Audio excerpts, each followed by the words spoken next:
Welcome back to The Thermostat with Jason Barger. If you're currently on a commute, a walk, or just a micro break in your day, glad you're making time to step back, to think, and to reflect on the next steps on your journey. I've never been more convinced. The best leaders and team cultures in the world are the ones that make time to step back and calibrate their thermostat. I hope today's conversation leaves you feeling grounded and inspired. Now let's dive into today's topic to engage our minds and hearts in order to authentically lead and create compelling cultures wherever we are in the world. Today's podcast chat was recorded back in April during the height of isolation and quarantine due to COVID-19. I hope you enjoy this fun quarantine chat with some of the founders and leaders from System of Strength. All right. Hello, everybody out there. Welcome to another quarantine chat with Jason Barger, wherever you are today, wherever you might be in the world today and are listening. I am glad you are with us, and I hope you are safe. I hope the people that you care about are safe and healthy. Every single day when I've been doing these kinds of things, I have been trying to start my day with being grateful for where I am, who I am lucky to be with, to think about everything that's happening in the world, and to try to make sure that I'm thinking about those that unfortunately are struggling right now, and or the people on the front lines that are serving those in need. So start out all of these chats with keeping that at the forefront of our minds. But also the purpose of this is to spread some positivity, to spread some care. These are disorienting times. So disorienting times for us as just individual humans, disorienting times for us as businesses, as leaders, as families, as community, and certainly as the world. So hoping that these quarantine chats are just a few minutes at least that are going to give you a chance to step back, to breathe, to have some things to think about that help you in your mindset and navigating your way through the world.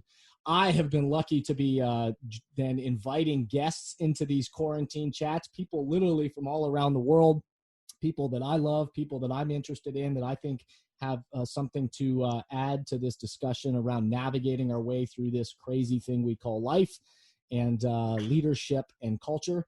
And so I've been literally doing this all around the world. And today I get to do it literally in my backyard and be with a group of people that are right here in Columbus, Ohio. And so I'm excited to invite in a gaggle of people from System of Strength. If you don't know what System of Strength is, you need to check out systemofstrength.com.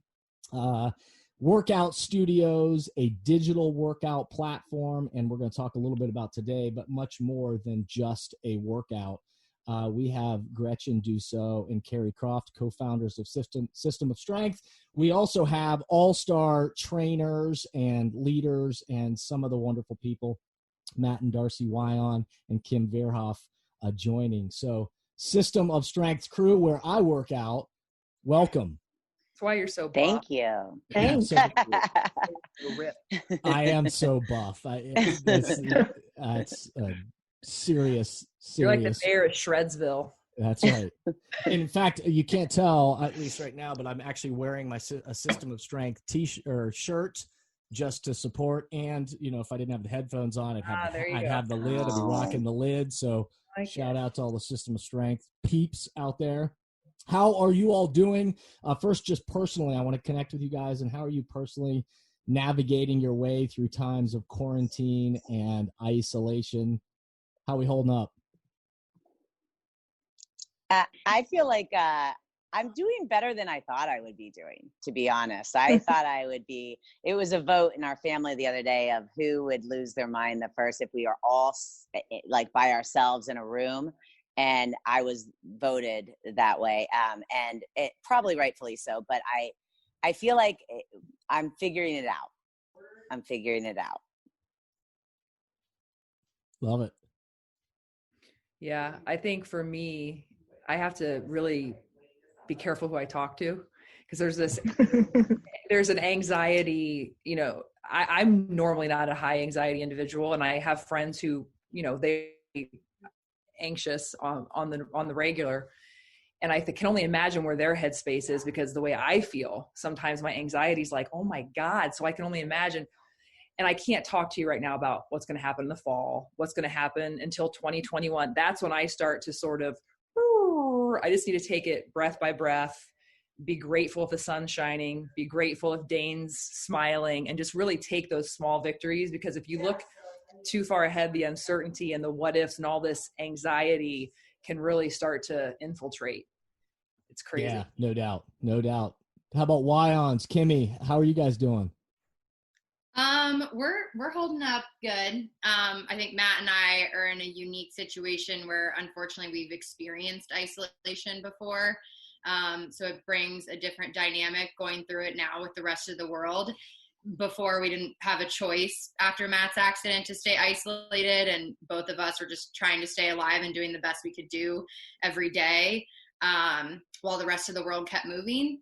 And now to be isolated with everyone together, it brings a sensitivity for Matt and I to the fear, the anxiety of the unknown, and all of that we've experienced that came with that when we went through it after the accident.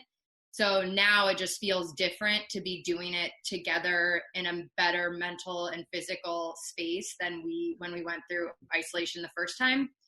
Do you have anything to add? No, I mean, going through it again, the one thing that I'm better at is I am okay with how I'm feeling every day, where the first time I went through this, all these feelings, emotions, the anxieties were very new to me, and I didn't understand why I was feeling that. And the one thing now is I am okay with how I'm feeling every day. Like, I understand that it is part of the process of getting through this. And I know it's very hard for people to maybe comprehend in the moment, but everything we're feeling is okay. It's normal. Yeah, trying to leave space to like be gentle with yourself when you have bad days. Like, it's great to try to be positive, but let's be serious. Not every day is great, and that's okay too. Yeah.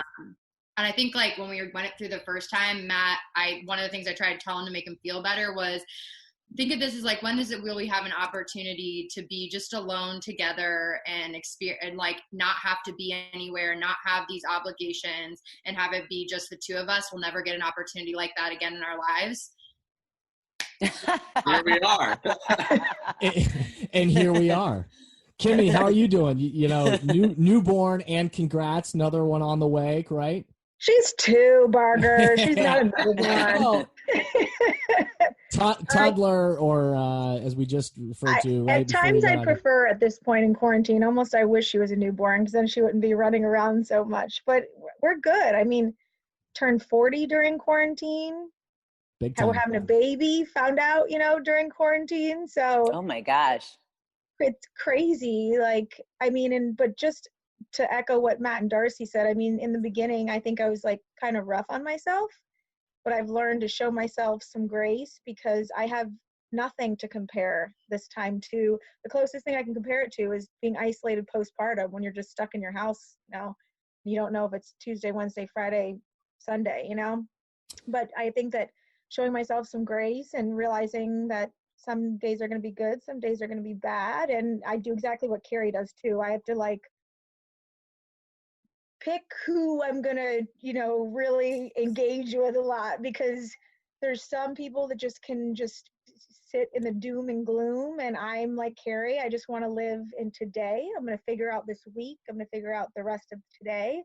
And then next week, I'm going to figure out next week. So who knows what's coming next week? Who knows what's coming? But right now, today, I'm having a good day, Barger. I'm having a good day. I love it. I love it. No, well, I think this is playing out in front of all of our lives right now and across the world, is that crisis, I say this to teams and organizations all the time, that crisis reveals leadership.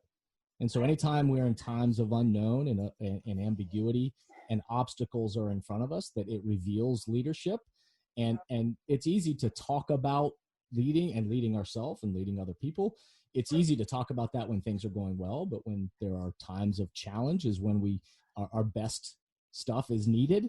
And where we look is where we go. I've talked about that with the System of Strength folks in the past, is where we look is where we go. So even mentally, from moment to moment to day by day, what we choose to give our focus and our attention to is where we go mentally.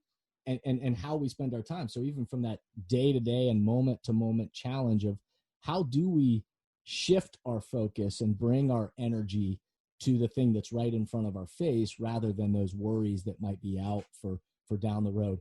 Every single person that's listening to this right now, or that will be listening to this at some point along the way, we know that everybody has anxiety of some sort. You know, people have anxiety in different ways, certainly. And right now with the crisis that's happening in the world, there's more anxiety than typical. Everybody has a different stress. Everybody has a different obstacle or challenge in front of them. And I think one of the things that you guys have always done well is, and why I said it's more than just a workout studio, is that I've recognized that everybody that walks into the studio or walks into their mat comes to that with something that they're carrying in their life. And that connection to how important it is, the mind, body, and the spirit of how do we just navigate our way through what's in front of us right then. How are you guys thinking about that in terms of what would you say to anybody out there who's thinking about that connection of the mind, the body, the spirit, and how you navigate through this time of quarantine? I mean, I'll say what I know that I have to move, like, and it's not about me coming out of this with the perfect body. It's I'm moving my body to release that stress and that anxiety, and allow my mind to, you know, rest for a second while I work my body. So when I have that outlet, I absolutely can see a difference in my patience with my children, my stress levels, my anxiety. For me, the workout is way more than, you know, coming out again like bikini ready for summer. Like at this point, that's not what it's been. It's not about just being buff like I am, like Keri said, I'm buff. I mean, it's not just about that. I mean, you're Speedo ready for sure. Oh, you are. Banana hammocks. No doubt. Yeah, for me, I mean, even when I start losing my patience with my kids here, both Mike and the children will say, have you worked out today? And I like go down in the basement and I just like move my body for a little bit and do it like a 20-minute challenge on the digital studio or something. And I literally come back and I'm just a better person from it. So to me, it's way more than, it allows for that release. And it allows you to also, we talk about this all the time. We say, when you can do hard things, you believe in yourself and you believe in this inner strength that you have. It's a mindset sometimes that makes you feel more confident. Well, okay, if I've done this and that was hard and I didn't want to do this and I went through it and I struggled, but yet I came out okay and I kept going when I wanted to quit. It puts you in those places of this situation that we're in right now. And it's more of a mindset than anything, you know? Agreed. And back to the anxiety spectrum, you have positive inputs now and you have negative inputs that you can place your energy. Everybody has extra energy right now in the form of anxiety, and you can choose to cope with, you know, you can self-medicate, you can do all these crazy things. And I'm not saying some wine here and there isn't fine, but it's just another positive way of taking that extra energy and channeling it. So forget about the physical benefits. I mean, the physical benefits, I wouldn't even be doing this right now if it was about that. This wouldn't interest me at all. It's the psychological stuff, and it's the creativity that's spawned in that time alone with yourself for 60 minutes. You know, some people get great ideas when they're driving or they're running, or, you know, you have that 60 minutes where you let things manifest and you think about what happened during the day, or you think about a leadership obstacle, or you think about your kids or whatever. And that 60 minutes of time is just you doing those, you know, kind of letting all that stuff process. So I think right now, having more of that energy, more of that time, you know, the idle mind is the devil's workshop. They say that for a reason. Mm-hmm. So you have to continue, whether it's system of strength, whether it's running, whether it's picking up the guitar, whether it's crocheting, who cares what it is, anything you've ever just always thought about doing, now is your time. So just make sure you come out of this gaining something positive, right? So that's really why I make sure I work out every day more than anything. No doubt. Matt and Darcy, I mean, you guys, again, have been through a unique situation that a lot of people, everybody goes through something, right? And everybody has challenges and obstacles and things, but you referenced it a few minutes ago with Matt's accident on a lake, jet ski accident, and multiple surgeries and going through this time. What would you say about that connection and what you found in even your previous quarantine, but to carrying that forward to today of the connection between how important it is for that mind, body, and spirit, so that where you look is where you actually want to go? I mean, there's to do the cliche, like you have to put your mask on in an airplane first before you can help others. Mm-hmm. And when I was trying to care for Matt after the accident, I had to find a way to do something for myself because I was selflessly giving to him for every other minute of the day. And that goes into this for all of us, right? We're trying to navigate these new waters. And if you don't give yourself the time you deserve it. Whether it's 20 minutes or 60 minutes, that may be the only time where your mind can shut off and you can release the anxiety. You can give to yourself in whatever form that may be. And I also think, like, there are so many offerings now out there with communities all over the world. And so even if it's not System of Strength, we want you to find something else where you feel connected to a community of people, and having the like doing workouts that, you know, other people have done, whether they're live. It's that human connection piece that feeds like your soul, and you need that, whether it's videos that are on the digital studio and you're working out with other people. Even though you're doing it for yourself, you're feeling a part of a community and something greater than just you. Yeah, I mean, fitness, any form of movement has been therapy for me. And it allows my mind to flow freely as I'm engaged for that 20, 60 minutes, however long I'm doing it. But also once I'm done, I truly feel centered. I'm okay. I'm ready to start my day. I mean, it's hard to describe. Everybody that moves knows that feeling. Like when you're done, you're like, all right, let's fucking get it. Like, I'm ready. Sorry about the language, but that's the feeling. Are you allowed to cuss? Get it. I love that the people's champ dropped the first F-bomb. Something feels really right about that. Anybody that does it knows, and I think it impacts everybody differently, but all of the impact is positive. And so I just want to encourage everybody to find their movement, whatever it may be. Like Keri said, Keri spit off a bunch of examples. Find something that you can do. Yeah, no, I did one of these chats not too long ago with Shane Battier, who's you talk about just elite athlete and performance. So he won 2 NBA World Championships. So like been to the top of the mountain in athletics. And he talked about even today how important it is. He refers to it as a spiritual breakfast. How every single morning he's got to have his spiritual breakfast, and he has his own little thing that he does. But I like that a little bit. Yeah, it's awesome. You have to listen to that podcast because it talks about the way that he spends his morning is what gets him prepared to now perform at a different stage in his life, where it's not about an athletic stage, but it's about just navigating his way through his life. But so how he connects his spiritual breakfast is a part of how he thinks. What he, it's part of his spirit. It's about feeding his body then, and the workout that he does in the morning, and all of those things to have that kind of spiritual breakfast, which you all, again, whether you know it or not, are offering that for people. And everybody that walks into your studios or experiences it as a part of the digital studio from their home are having their own form of that, whether they know it or not. They're having that release that the People's Champ is talking about. But to be able to, I think about your values, and I think about your values because I was lucky to be a part of helping you all in the beginning stages of your company, of coming up with some of that language, and some of the language that you all have used to try to hold out in front of the culture of the work that you're doing, not just what it is, not just about workouts, but how you do the work. And I think about words like keep moving that you all talk about. I think about find a way. I think about some of the values that you've put out in front of you. And I'm just wondering, how has that helped you during times of crisis?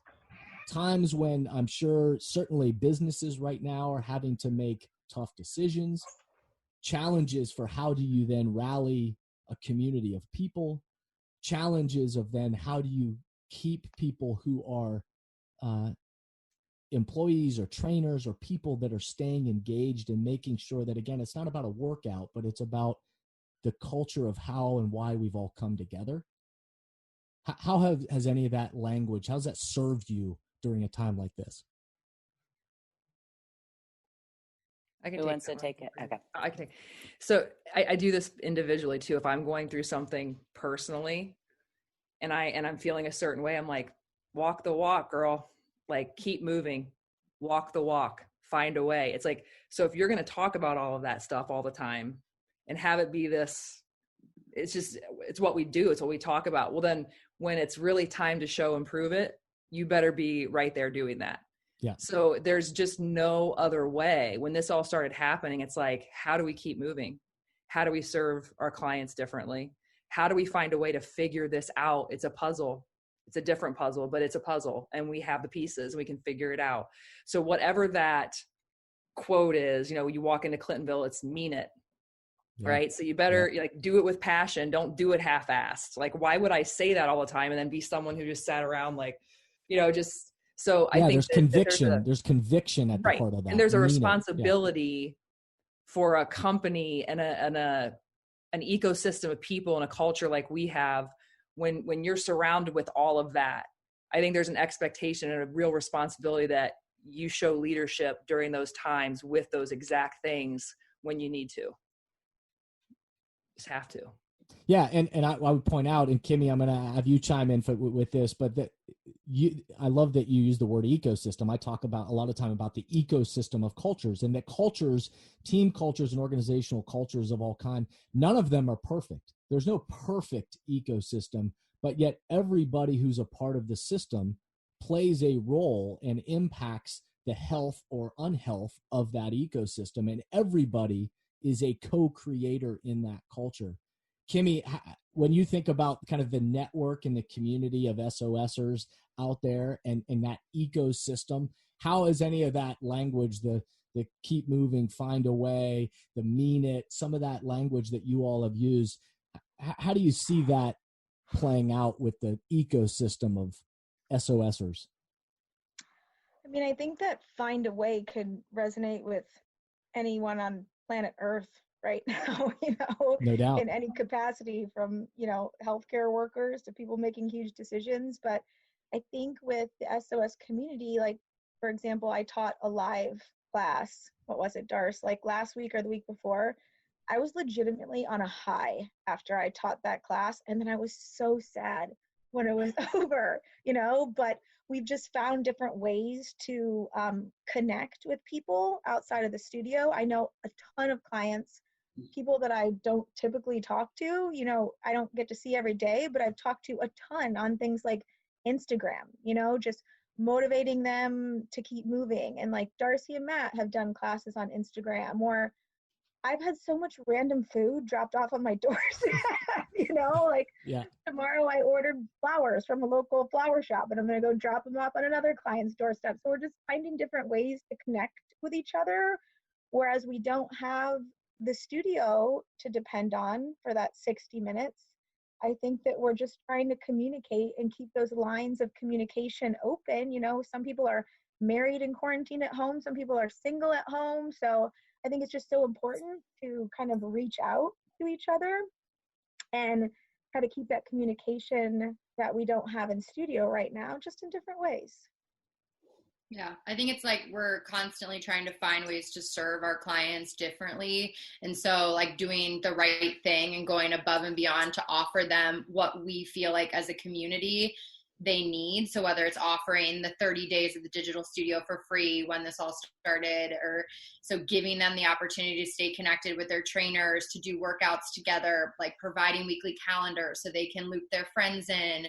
And it's just a unique dynamic of how can we stay connected and still breathe this community and walk the walk that are painted all over the walls in each of the studio, and continue to like resonate with our clients on a different level. And I think our leadership has done a great job with finding those type of ways, like sending handwritten notes to clients, like letting them know that we're still here and that they can reach out. And, Yeah, I mean, I'm very excited about the next step of this when we are able to open our studio doors and welcome our clients back into it. And I was on a call the other day about how we're going to approach this as a staff, because all of our clients are going to be at a different point in their life now. Their stories have changed dramatically compared to where we saw them 6 weeks ago, 4 weeks ago, however long it was. And one of the things we've done as instructors, as a staff, is to pride ourselves in serving our clients by being the best part of their day. But now we're going to have to reanalyze that and find out how can we now serve them to a greater value because of the trauma they've experienced. Because let's face it, this is traumatic for a lot of people in many different ways. People have lost loved ones, they've lost their jobs.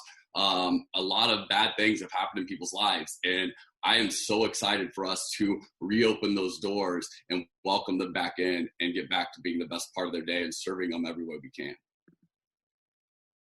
No doubt.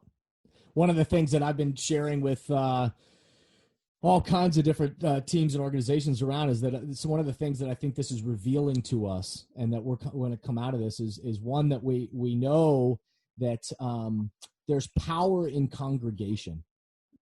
There's power in being able to congregate together. And so communities are realizing, wow, being apart from one another, that there truly is power in congregating. And so whenever that time is that the doors are able to open and people can congregate again and be in the same space, there's going to be energy and power with that. But then it's also forcing us to have what I refer to as forced innovation, where right now we're having to innovate. We have to ask those questions, Matt, that you're talking about, is how do we serve differently? How do we reach our people differently? How do we think about the old ways that we used to do it? And are there new ways to do it? And in that process, all of it then is realizing, okay, how are we going to breathe oxygen and continue to breathe oxygen into that community to serve this thing that's greater than all of us? And to serve the people that in this ecosystem, how do we feed each other and how do we allow ourselves to be fed? And so, okay. Yeah, go ahead. I was just going to say, based on what you just said, we are very lucky. I always say, I get to show up to my job every day and walk away inspired. And that's very rare. It's, I absolutely go and I leave and I have more energy. I'm motivated. I'm inspired by someone who's just kept moving and they wanted to quit, or found a way to get through something. You're watching these people struggle, but yet they finish it, they do it and they do it together. And it's a whole room of inspiration. So where I might be inspired one day, somebody else that same person is inspired by somebody else, and it's the whole community is really like a pack of that's what keeps me moving. I mean, I love it when I see someone in front of me, Roderick, he's an amazing one of our clients and he just crushes it. And when he's in front of me, I couldn't have a better workout because he's in front of me and I can see him and I see how hard he's working. So it's those small little things that we're trying to think of how do we give that to our digital studio people? How do we, because when you struggle with someone, you connect with them, you kind of grow this bond because you're almost like, just working to keep each other moving. And that's what we're working on now is like those small little, the Insta lives and we're going to start up a way that people can communicate within the digital studio as well to try to motivate each other and inspire each other, because I think that's where we're at right now with this whole process is everybody got a little motivated and this is it's now hit that 1 month mark and people are just it's a struggle again. How else can I be motivated type of thing, and that's what we're working on. And it's kind of it's good for us also to look at those ways, I think, and it forced us to. Shared experience is powerful. And every time we have a shared experience together, there's power in that. So let me ask another question that I think is a crowd favorite, especially around the SOS. So what is something that is bringing you joy during quarantine and isolation? What is it a food? Is it a vice? What is it that you're like, I can't live without that as a part of quarantine and isolation? Well, I have a shoe addiction now. Oh, some new kicks. All right. No, I'm telling you legitimately, I had to stop myself from getting the Converse Golden Goose shoe. It's they're $530 and they're dirty. And then I've got my handy dandy guitar. Oh my gosh. When I say obsessed with playing, I can't. And again, back to the whole channeled energy, I can't. That's amazing. I can't wait to play because it's for a minute, my mind just when I say play, we're talking like, you know, Yeah, you I are got my you. sunshine. I just learned like 6 chords from Heart of Gold by Neil Young, and I was like, I'm gonna be famous, yes. But you know, anything positive that can take your mind off of what's going on, like I can't get enough of shopping and the guitar.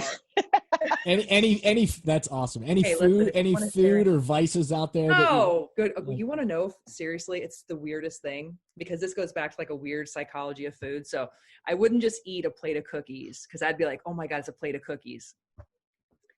But I would eat like 17 RX bars with peanut butter and then yogurt and jelly. I mean, it's like this like thing. Oh, it's Kim. Don't knock it till you try it. But I'll just eat those. And I'm like, okay, calorically, I probably consumed it was way worse than just eating the cookies, but I'll just eat RX bar, peanut butter, or almond butter, whatever I have, jelly and yogurt. Well, I know Gretchen's is Sauvignon Blanc, so you know. That and margaritas. Kimmy, Wyons, anything? I'm pregnant, so my alcohol consumption is at a big 0. But I have been cooking. I've never cooked so many days in a row in my life. We're allowing ourselves to eat, like order and support local, like 2 times a week. So we're trying to keep some balance. So my quarantine meal of choice from supporting local is the North Star burger, which I inhale in 4 seconds. And then I've had some donuts. I knew it. And Dairy Queen cake. I've had anything Wyons, anything from you? We are fortunate enough to be neighbors with Kim right now, and it was her birthday one week and Georgia's the next, and we dropped off ice cream cake. So we got ice cream cake 2 weeks in a row, multiple days. It was really great. Our support local though is Polly G's. Oh nice. Yeah. I do a lot of Mazza. Pizza, Polly G's Pizza. I love it. All right. Well, hey, we're at our time. I just want to say it's great to see you all. Thank you so much for everything that you guys are doing. Anybody that hasn't checked out System of Strength, you need to do that for the release of mind, body, and spirit. Great stuff. I hope anybody out there listening will continue to check in at Jason V. Barger doing these kind of chats. Hope you'll help spread positivity and mojo in the world. Check out the Thermostat podcast for more stuff that's coming out there. Hopefully it is brings a bright spot to your day. Everybody out there, be safe, be well. Thank you to System Strength. Thanks, Jason. Love you, Barger. Love you. Keep moving. Keep moving. Love you. See ya. These quarantine chats have been so fun, and I'm so glad that they've been resonating with so many different people. We have one final chat that we're going to release next week before we take a short break and then be back to kick off a fantastic Season 3 of the podcast on August 4th. So please join us back for more. Share with your friends. Rate 5 stars, of course, if you're willing, and enjoy summer. Thank you for listening to today's podcast, and I hope the messages and questions stimulate positive change along your path. As always, if these messages resonate with you and add value to your life, I hope you'll help amplify them throughout the world. Please rate, comment, and share on whatever podcast or social media platform you're using. And share this podcast with the people in your life or work who should be part of these conversations. That way, this spirit does, in fact, spread. If these messages or developing leaders and culture would be helpful to your organization, or you have a question or comment about this podcast, please contact us at jasonvbarger.com. And remember, we all are ambassadors for the culture we want to create in our life and work. We have to own the vision we want to be a part of. The future of leadership is you, is me, is us. Be a thermostat.